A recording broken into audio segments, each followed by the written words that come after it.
സങ്കീർത്തനം 28 പറയുന്നു, എന്റെ ദൈവം നിങ്ങളെ വാലല്ല തലയാണ്, നിങ്ങൾ താഴ്ച അല്ല ഉയർച്ച തന്നെ പ്രാപിക്കും. നിങ്ങൾ വായ്പ വാങ്ങത്തില്ല, നിങ്ങൾ വായ്പ കൊടുക്കും.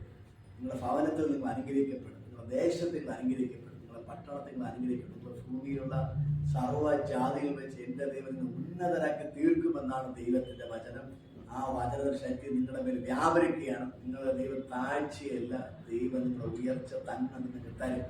നിങ്ങളുടെ ദൈവം വാലല്ല തലയാക്കി, നിങ്ങളുടെ വായ്പ നിങ്ങൾ വാങ്ങത്തില്ല, വായ്പ കൊടുക്കുന്നവരാക്കി ദൈവം നിങ്ങളെ മാറ്റും.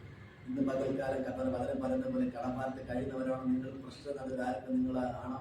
അങ്ങനെ ഇതിന് വചനം പറയുന്നു, നിങ്ങൾ വായ്പ വാങ്ങുന്നവരല്ല, വായ്പ കൊടുക്കുന്നവരാക്കി ദൈവം നിങ്ങളെ മാറ്റും. ഇന്ന് പകൽ ഈ വചന ശക്തി നിങ്ങളുടെ മേൽ വ്യാപരിക്കുകയാണ്. നിങ്ങളുടെ കടഭാരങ്ങളും ബുദ്ധിമുട്ടല്ല ഇപ്പോൾ തന്നെ യേശുവിന്റെ നാമത്തിൽ മാറിപ്പോവുകയാണ്.